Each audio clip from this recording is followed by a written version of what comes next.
ampak tam je bil vsak dih taka muka, da sem en dan se samo spraševala. In v bistvu je to zavedanje same nevarnosti kar mal nekam se umakne. Sploh je ni dejansko tam. Ne zdi se mi vredno zaradi ljudi, ki me imajo radi, pa ki jih imam jaz rada, da bi šla pa čist do konca. Izbrali smo si res čudovit dan za serijo navdihujočih intervjujev, ki jih bomo pravila najprej z alpinistkami in potem še z alpinisti. In tu v osrčju Gorenjske, tik pred vrhom na Joštu pri Kranju, bom naredila svoj prvi intervju s Saro Jaklič, alpinistko leta 2020 v Sloveniji, predvsem pa razmišljujočo mlado žensko, ki ima marsikaj za povedati. A si že kje doživela, v kakšni situaciji drugi, podobne občutke, kot jih lahko doživljaš tam, ko se vzpneš na 7000 ali pa v kakšnih takih res samotnih predelih tega našega planeta? Si kaj podobnega že doživela? Kakšno takšno ekstazo, kakšen tak mir, kaj takšnega? Zdaj tako, v alpinizmu jaz osebno nad 7000 še nisem bila, no. Bila sem nad 6, pa moram reči, da tam se ukvarjaš sam s svojim dihanjem, pa imaš sam s sabo zelo veliko za opraviti.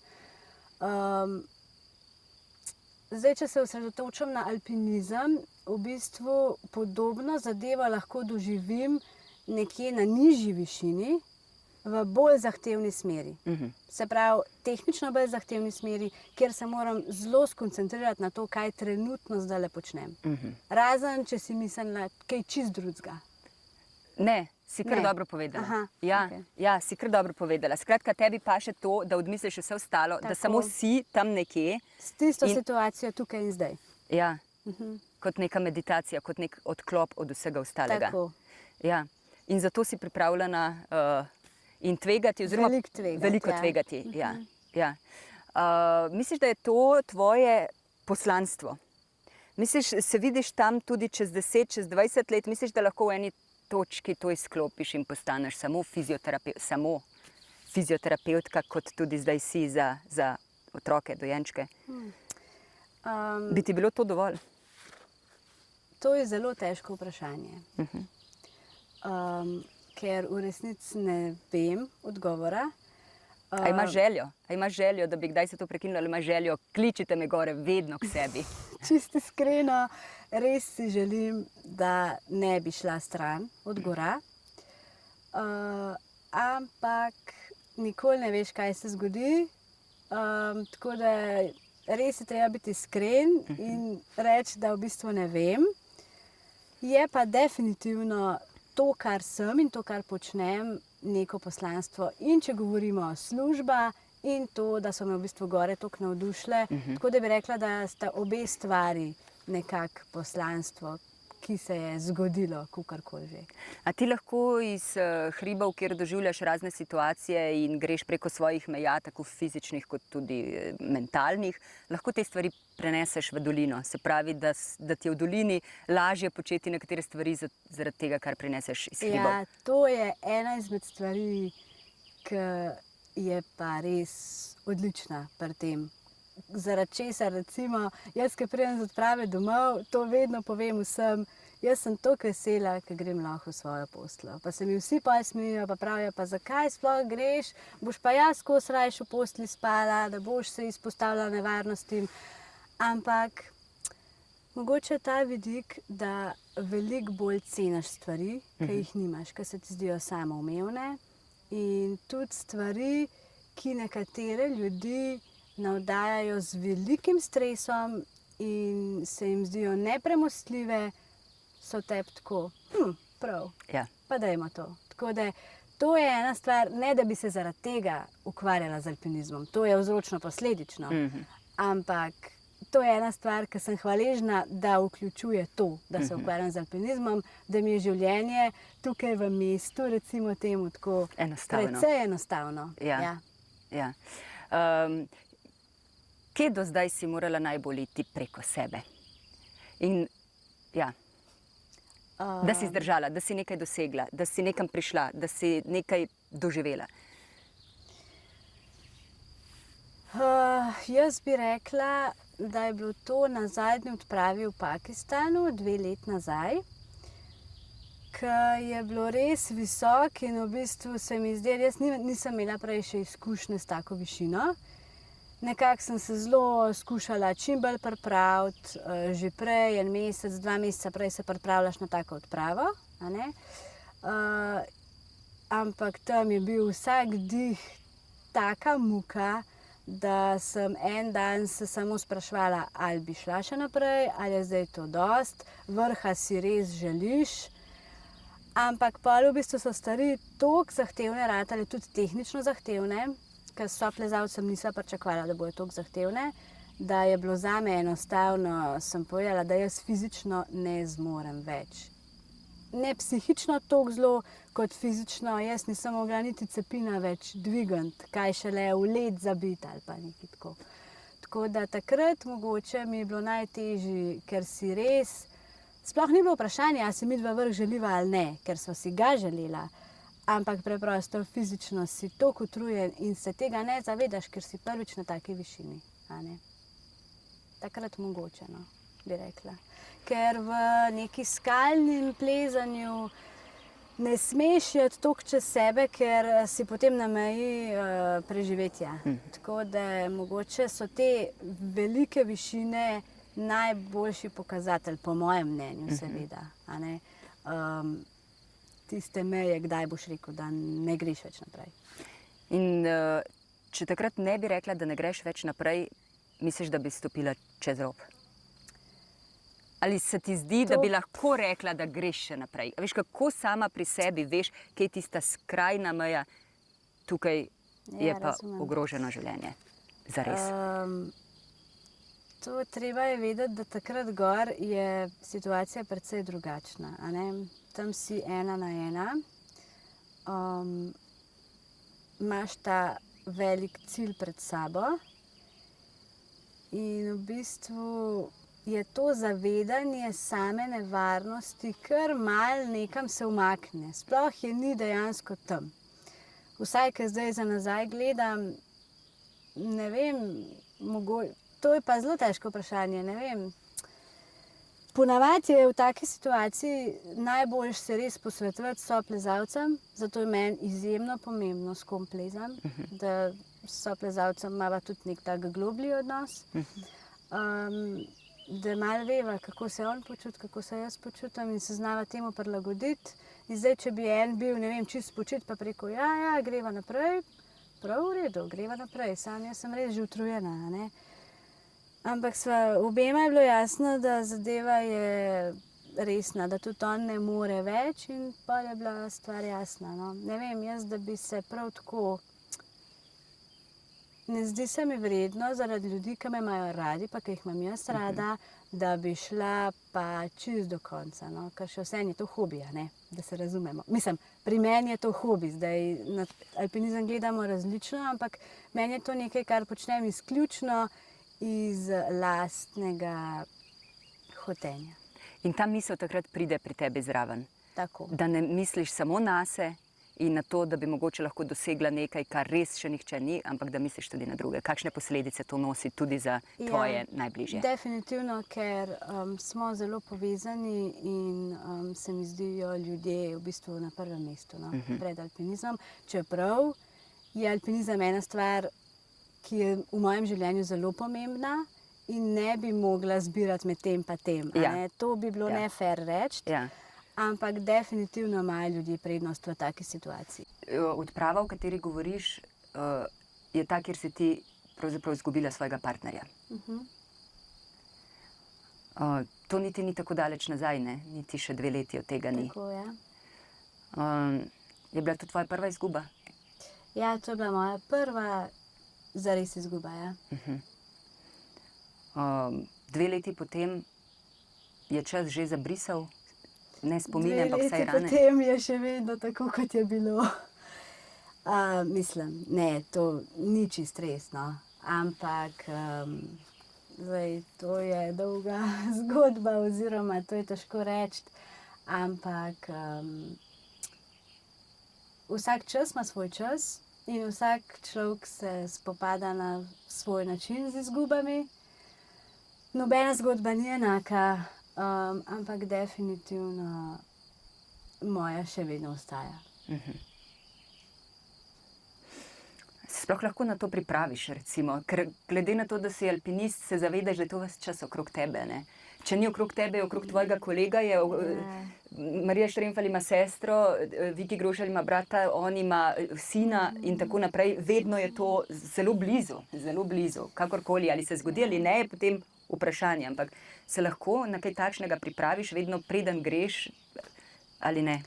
Ja, jaz lahko povem svojo izkušnjo. Jaz sem definitivno pomislila, kaj bi jaz naredila, če bi se Janezu kaj zgodilo. Oziroma, če bi umrl. Jaz sem to razmišljala nekje tam gor v enih puhkih v zraku. To takrat vzameš kot, ja, ukvarjam se z alpinizmom, nekaj se lahko zgodi. Definitivno pomisliš na to, čeprav sem bila takrat toliko in toliko let mlajša. Ampak, ko pa se dejansko zgodi, je pa to čisto drugače. Nepredstavljivo drugače in vsak to doživlja na svoj način, ampak sigurno se na to stvar ne moreš pripraviti. Ne moreš, jasno, da ne. Ne. V teoriji ja, Tako. ko se zgodi, pa se odprejo popolnoma nova vrata. Ja, v teoriji smo mojstri, a ne? Vedno smo bili in vedno bomo, praksa je pa nekaj čisto drugega in tako no, potem mogoče postaneš tudi malo bolj dovzeten za izgube drugih. Tudi kot človek se malo spremeniš, sigurno saj se ves čas spreminjamo, a ne? Ampak mene zdaj, ko izvem, a ne, ker bolj kot si v tem, več ljudi poznaš in bolj si povezan s to skupino, ki smo kot alpinisti, bolj se te zadeve dotaknejo, a ne. In večje rane nosiš s sabo. Nikoli pa ni v vprašaju, ali bi jaz še ostal v alpinizmu potem, ko se to zgodi. Ja, pri marsikomu je. Zdaj, jaz težko rečem, jaz sem se na ta način malo z alpinizmom zamotila, ker sem se mogla zamotiti in se še zdaj zamotam s tem, ker alpinizem vzame veliko časa. In vso pozornost, ne? Tako, in se moraš fokusirati na prim, da bo držal, a ne. Vem pa, da veliko ljudi neha. Ne vem, kako bi bilo, če bi bila situacija drugačna, ampak jaz trenutno nisem nehala in ne nameravam nehati, vsaj za nekaj časa še ne. Bomo pa videli, kako bo. Ja. A sta se vidva kdaj o tem tudi pogovarjala med sabo ali ne? Sva se, ja, pogovarjala, ampak ta pogovor je bil tako, zelo praktično športni pogovor.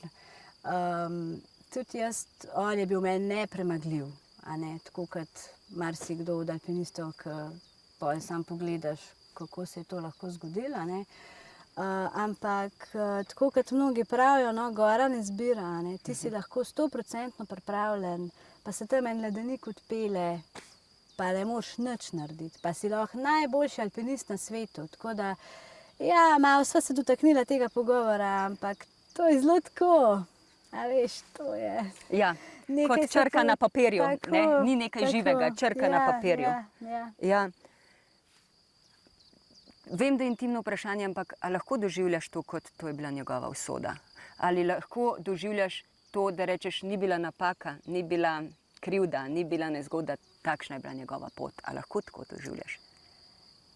Zdaj, beseda usoda mogoče je zame malo prekomerna. Tako da jaz se glih ne znam poistovetiti s tem. Ampak glede na situacijo, v kakršni sva se znašla, je bilo tako namenjeno, no. Jaz bi temu tako rekla. Tako da ja, očitno. Je tu bilo nekaj, na čemer nimaš ne pregleda, nikakršne kontrole. Nobene kontrole, ja. Nobenega vpliva. Tako. Skratka, ni v tvoji volji niti moči. Tako. In niti najmanj v pričakovanju, da se bi kaj takega zgodilo. Ja. Ti si morala takrat biti res nezemeljsko močna, da si vse to pravzaprav ne kasneje prebolevala ali preživela, ampak v tistem danem času, ko se je to zgodilo? Ja, vsi so me sprašvali, kako boš pa ti domov prišla, si ti v redu. Takrat sploh ne razmišljaš teh stvari, takrat si ti kot oseba odmaknjen od situacije. Jaz sem sicer zdravstveni delavec, sem že iz tega stališča mogoče malo bolj operativno jemljem stvari, ampak jaz sem bila takrat ne tam kot njegovo dekle, ampak kot nekdo, ki pomaga v situaciji. In tudi jaz šele zdaj dojemam, mislim, tudi že nekaj časa, ampak zdaj zares dojemam, kaj se je pravzaprav zgodilo, da se je moje življenje drastično spremenilo, kot bi bilo sicer čisto drugačno. Ampak to v tisti situaciji, ko so vsi nad tabo in vsi hočejo zdaj pa tebe rešiti, pa te tako ali tako ne morejo, nepomembno. Ti si nepomemben člen in najtežje mi je bilo slišati, da so mi ljudje rekli, Sara, sam da si ti nazaj prišla. Jaz sem tako, tudi če me ni nikoli več nazaj, čisto vsenje. Tako da takrat to čisto drugače dojemaš in sploh ni problem. Mislim, dobro, lahko si kot človek reagiraš čisto stresno in preprosto v taki situaciji odpoveš 100%, ampak očitno jaz nisem tak človek in sem afektivna in skušam v situaciji rešiti, kar se rešiti da, čeprav se včasih nič ne da rešiti. Imaš kdaj občutek, da plezaš za oba, da greš v hribe za oba, da nadaljuješ neko to vajino skupno doživljanje in da nosiš to s sabo? Jaz sem, ko sem prišla nazaj iz Pakistana, zelo intenzivno plezala za oba. In tudi še zdaj plezam za oba, ampak to je kar veliko breme in bom počasi mogla začeti plezati zase. Ker bi jaz cel življenje drugače plezala za oba, ampak moj fant je bil zelo dober plezalec in je to kar težko, če moraš še za enega fanta zraven plezati. Tako da jaz se v bistvu zdaj trudim plezati zase. Ne gre mi še raven najboljš, ampak veš, da to sem na poti k temu, da se to nekako manifestira. Ja, super.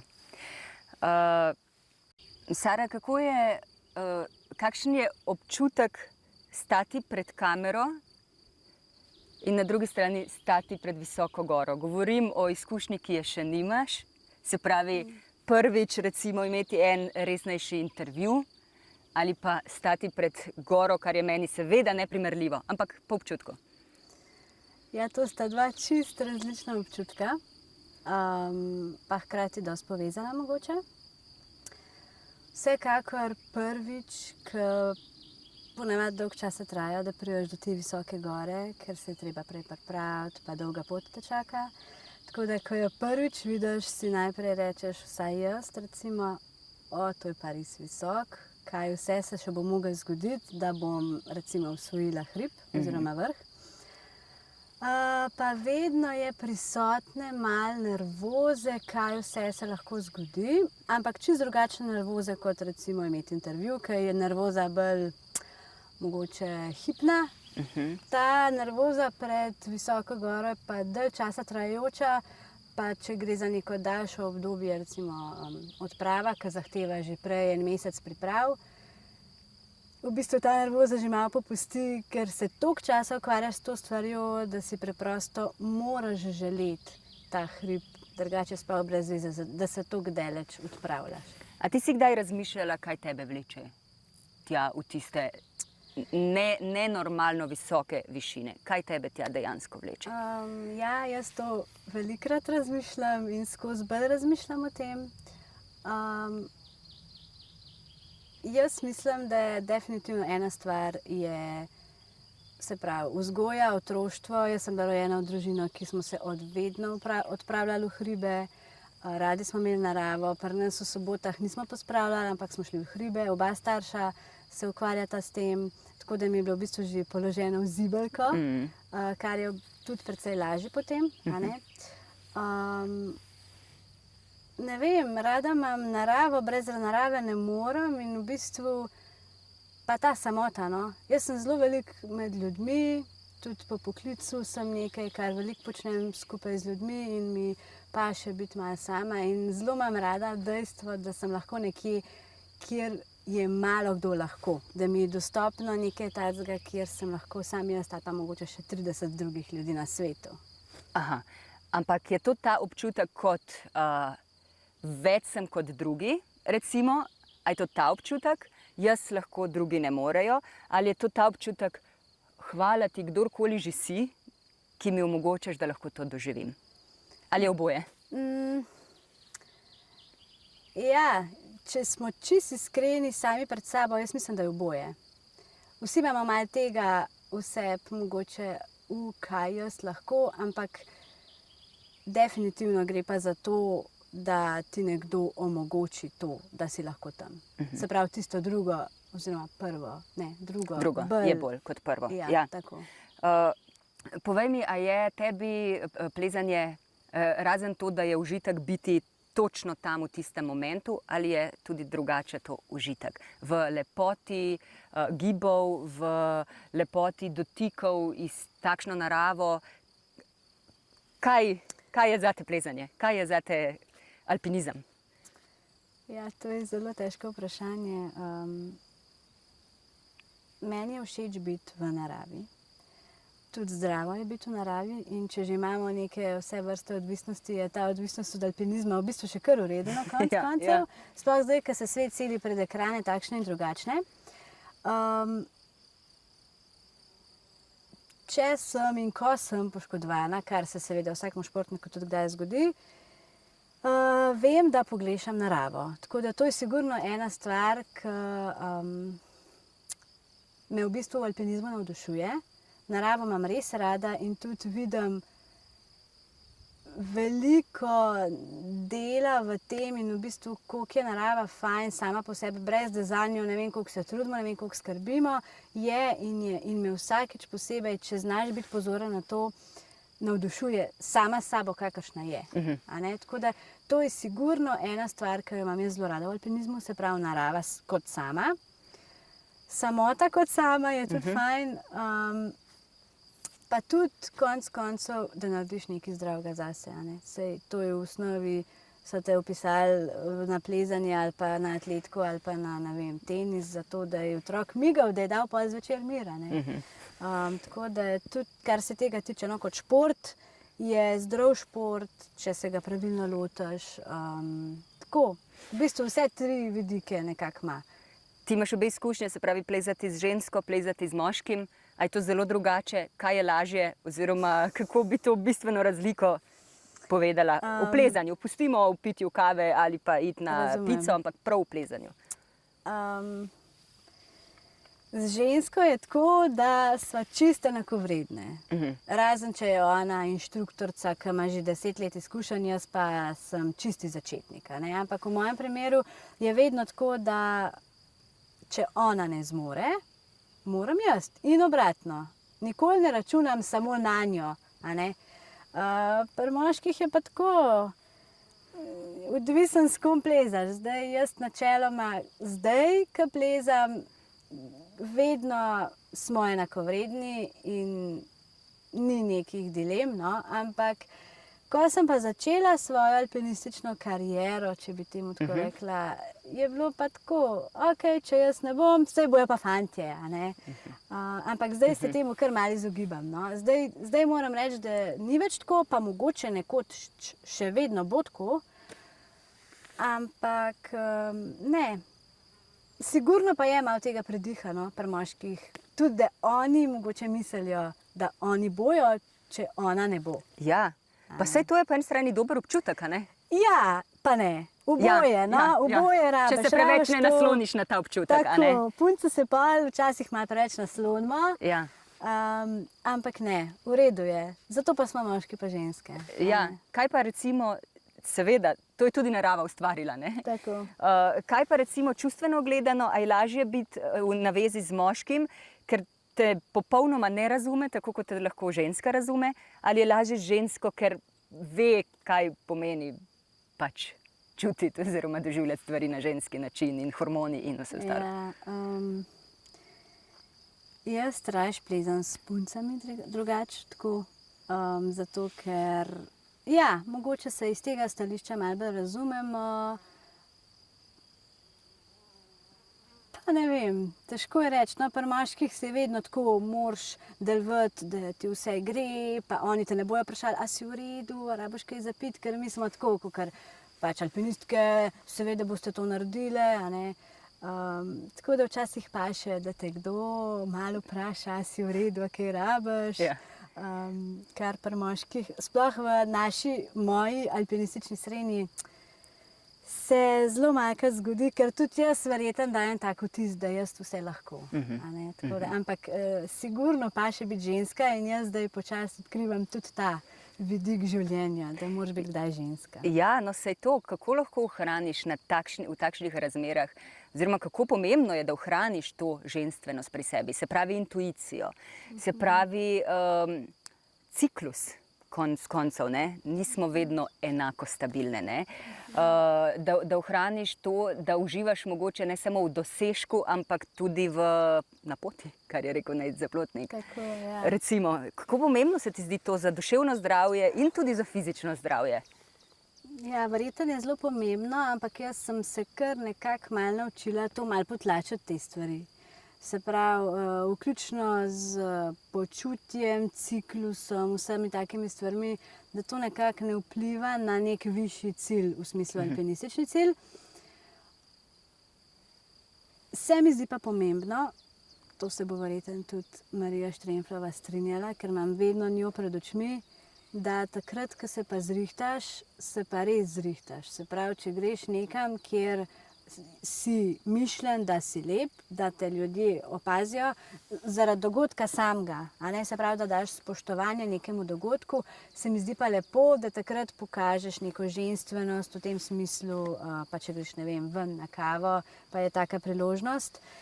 Ker smo ženske alpinistke malo nagnjene k temu, da smo pa ves čas tako malo športne. Sej jaz nič ne rečem, jaz se zelo dobro počutim v športnem stilu, tako. Ampak imam pred očmi to, da je dobro biti ženska in da zato smo ženske, da smo tudi malo ženske. Ja. Tako. Ja. No, zanimivo. Sicer pa delaš pa z otroki kot fizioterapeutka. Tako. To pa je pravzaprav zelo žensko. Ti neguješ, ti zdraviš, ti se ukvarjaš z pomočjo sočloveku. Uživaš v svojem delu? Ja, moje delo je nekaj takega, kar jaz ne bi nikoli zamenjala. No? Zaradi tega, ker to, kar jaz počnem v svojem osebnem življenju, privatnem življenju, je zelo hedonistično gledano. Se pravi, za moj užitek v vsej meri. A ne? In nekako bi mi manjkal meni kot osebi. No? Tudi zato sem se odločila za nek poklic, ki je dejansko pomagaš nekomu direktno, ne prek poln kanalov. Mi je všeč, ker je pa čist za ljudi, se pravi za otroke in je nekaj čist drugega, kar počnem v privatnem življenju. So me spraševali, če bi, glede na to, da sem športnica, delala športniki, ampak ker poznam športnike in sem sama, vem, da smo lahko zelo nehvaležni pacienti in res mi je všeč, da počnem nekaj čist drugega in da na ta način v bistvu imam neko poslanstvo v tem, da lahko jaz pripomorem k boljšemu svetu, ker z alpinizmom, strogo gledano kot z dejavnostjo, ni nekega višjega smisla, da bo pa nekdo zaradi tega boljše živel. Razen v bistvu alpinisti prinašajo močna sporočila, samo dolino, to pa ni kar tako. Ljudje smo vedno potrebovali in zgled moči, zgled vzdržljivosti, zgled neke poti, načrtovane strategije, tako da mislim, da imate močno poslanstvo zagotovo. Ja, seveda, to se strinjam. Ampak ja, to ni, tako kot si rekla, ne dotakneš se. Ne? Ja, tako. Direktno. Ja, pravijo, da te recimo ekstremne razmere hitro naredilo zrelega. Ne? Kako se počutiš med vrstnicami, se pravi med ženskami iste starosti? Te lahko razumejo v polni meri? ne, v vseh debatah, ki sodijo v krog žensk pod 30, recimo, ne, med 25 in 30 letom? Jaz imam zelo različno družbo, nimam samo alpinistične družbe. Veliko mojih prijateljic ima otroke, so poročene, tako da iz tega stališča jaz malo izstopam, ker nisem poročena in nimam otrok. Imam take ljudi okrog sebe, ki smo nekako podobno razmišljamo, no. Sigurno pa te izkušnje, takšne in drugačne, sploh res take hude osebne izkušnje, malo odmaknejo od stvari. Jaz recimo tudi veliko stvari ne razlagam, no. Jaz rajš zadržim zase in se res pogovarjam s tistimi, ki me v kali razumejo. Tako da, če vem, da ta pogovor ne bo se razvil v tej meri, da bi me lahko razumela, jaz pa se mogoče pogovarjam kaj drugega, no. Ker probam neko širino zavzeti, pa razumeti tudi tu nekaj imajo otroke, pa me sprašujejo za mnenje, pa kaj narediti, pa to. Čeprav sem čisto izven tega, se trudim nekako, no, jim pomagati. In moram reči, da z mojimi prijateljicami ženskega spola, s tistimi, ki so moje prijateljice, vedno najdem nek skupen jezik. Hvala ti za ta pogovor. Jaz upam, da boš enkrat napisala knjigo. Ker bi rada slišala in brala še tvoje misli, ker se mi zdi, da imaš precej razdelano, oziroma da si tudi dosti razmišljujoč človek. Me zanima, kakšna bi bila tvoja knjiga. Mogoče enkrat. Jaz sem zelo kritična do pisane besede, tudi veliko berem in se mi zdi to zelo velika odgovornost napisati knjigo in zaenkrat še nimam takih načrtov, ampak kot sem že na začetku povedala, no, nikoli ne veš, kaj se v življenju zgodi. Upamo na čim daljše življenje, a ne? Ja, ampak ja, hvala za namig, no, ampak zaenkrat še nisem tam. Prav, prav. Pustimo usodi prosto pot. Tako. Ko bo knjiga, če bo kdaj, pa nov intervju. Velja, Sara? Velja, hvala lepa. Hvala tebi. Generalni pokrovitelj oddaje je trgovina Anapurna. Jaz, v bistvu, ko smo bili mulci, smo itak mogli skozi hoditi okrog, a ne, in vsak vikend smo mogli iti ali v plezališče, ali smo mogli iti ne vem kam, in itak midva s bratom sva skozi spraševala, kdaj bo konc, da gremo domov, večerja, kosilo, in midva bi se raje zunaj s prijatelji igrala. In jaz se še danes spomnim, kako smo na teh družinskih srečanjih se z Marijo Štremfelj dobili, in pa sem jaz vedno sprašala, kako ti tako rada v hribe hodiš. To je pa res brez veze. In nisi vedela, da ti lezejo pod kožo. Ja, v bistvu, tako.